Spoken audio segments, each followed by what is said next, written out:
Menanggapi instruksi Presiden untuk mengurai kemacetan saat musim mudik, Menteri Pekerjaan Umum dan Perumahan Rakyat Basuki Hadi Mulyono akan mengintegrasikan sejumlah transaksi pintu tol.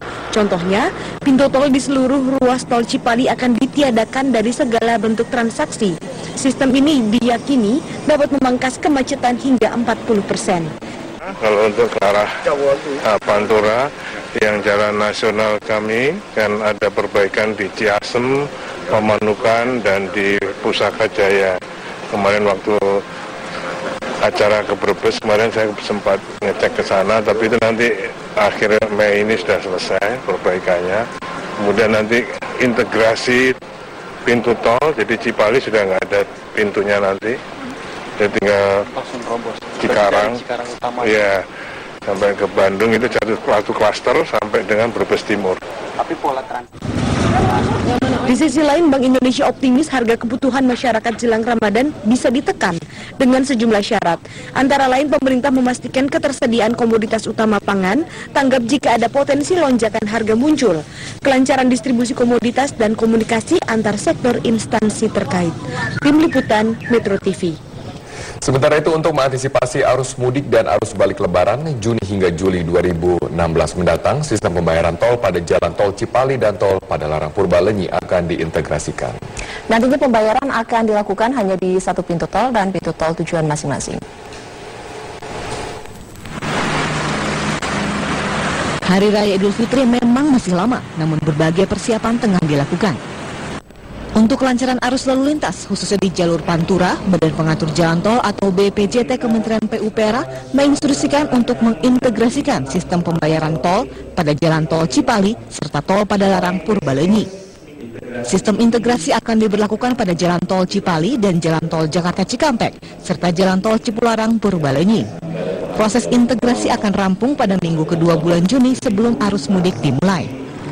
Hal ini dilakukan untuk mengantisipasi lonjakan kemacetan yang diperkirakan akan mencapai 4 kali lipat dari kondisi normal pada arus mudik dan balik lebaran tahun 2016. Ke depan sebetulnya kita ingin seluruh ruas jalan tol itu terintegrasi semua. Namun itu kan memang harus ada penyatuan sistem yang sudah mereka buat yang selama ini berbeda. Nah, mereka selama ini sudah melakukan hal itu, sudah mendevelop, dan tanggal 13 Juni ini kita berharap sistem itu sudah bisa dioperasikan. Pihak operator jalan tol Cikopo Palimanan yang diprediksi akan menjadi salah satu pintu tol terpadat juga sudah menyiapkan antisipasi dengan menambah jumlah gerbang tol agar antrian tidak terlalu panjang. Sementara tujuan perjalanan pengguna sendiri sebetulnya kan bukan di Cikopo ya. Nah, dengan dibuka Cikopo, pengemudi hanya perlu membayar di lokasi gerbang yang memang tujuan mereka ya. Sehingga saya kira ini tentu efisiensi perjalanan dan juga membuat antrian kemacetan di ruas jalan tol juga menjadi berkurang secara signifikan. Proses integrasi ruas tol ini masih berjalan, sosialisasi pun terus dilakukan, hingga akhirnya pada tanggal 13 Juni mendatang bisa diberlakukan. Dari Subang, Jawa Barat, Fazila Khairunisa, Nur Rahman, Metro TV. PT Transjakarta dan PT Mayasari Bakti bekerjasama untuk memenuhi kebutuhan transportasi massal di DKI Jakarta. Kedua perusahaan pengangkutan ini meluncurkan 51 unit articulated bus atau bus gandeng yang nantinya akan melayani di 17 rute dalam koridor busway.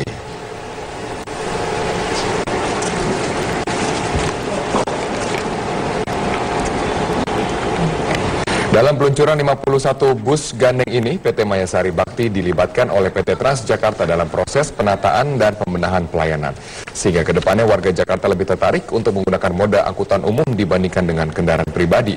Dari 51 unit bus, sebanyak 14 unit bus gandeng akan ditempatkan di koridor 1 Blok M Kota untuk mengurangi kemacetan dampak dari penghapusan jalur 3-in-1. Sementara itu sisa bus gandeng lainnya masih menunggu keputusan PT Transjakarta terkait koridor mana saja bus akan ditempatkan. Akan bisa merasa terpuas ya, merasa pemerintah dalam hal ini dan swasta pada pihak lain atau stakeholder lainnya bisa terlibat secara aktif sama-sama ke depan ini masyarakat bisa terlayani. Sementara itu pemerintah kota Jakarta Timur melakukan uji emisi gratis di 3 titik lokasi di wilayah Jakarta Timur. Hal ini dilakukan guna menciptakan udara bersih dan bebas polusi yang disebabkan oleh gas buang kendaraan bermotor. Satu persatu para pengendara kendaraan roda 4 yang melintasi di Jalan Raya Pemuda Pulau Gadung, Jakarta Timur menyempatkan diri untuk melakukan uji emisi atau gas buang kendaraan. Sejumlah petugas gabungan Satpol PP, Dinas Perhubungan dan Kepolisian juga tampak membantu proses jalannya uji emisi ini. Para pengendara roda 4 sangat antusias lantaran dalam uji emisi ini pemerintah Kota Jakarta Timur tidak memungut biaya sepeser pun alias gratis. Dalam uji emisi ini Pemkot Jakarta Timur menyediakan 3 titik lokasi, yakni di Taman Mini, Rading Inten, dan Pulau Gadung yang dimulai sejak Selasa kemarin hingga Kamis esok. Ini sebagai langkah Mendagri untuk menggunakan langit biru, ya, langit biru, karena bayangin saja mobil keluar dari dealer itu cukup banyak, motor cukup banyak. Kalau kita tidak sering melakukan seperti ini, itu ya nanti langit kita makin kotor ya.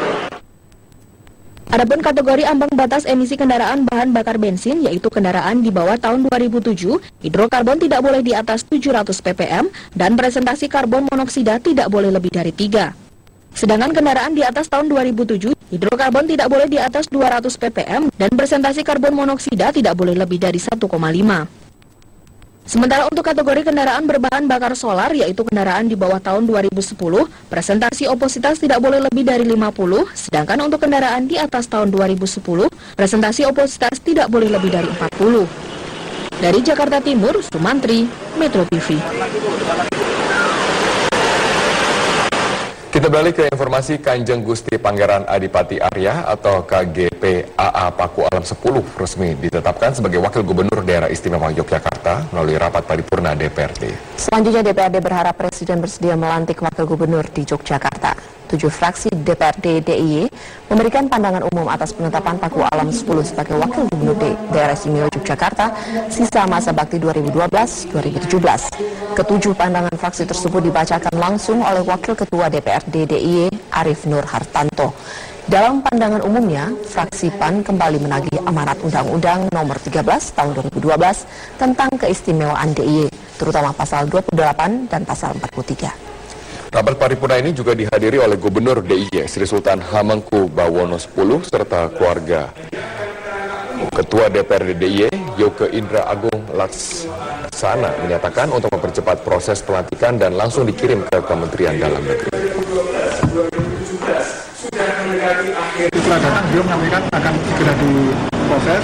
Kalau Pak Presiden lenggah, segera akan ditindaklanjuti. Dari Kemendagri yang bilang. Bukan, yang bilang itu Pak Menteri Sekretaris Negara. Besok kita langsung besok ya. Jadi itu surat itu kepada Presiden melalui Mendagri. Dan pemirsa tetaplah bersama dengan kami, selanjutnya kami akan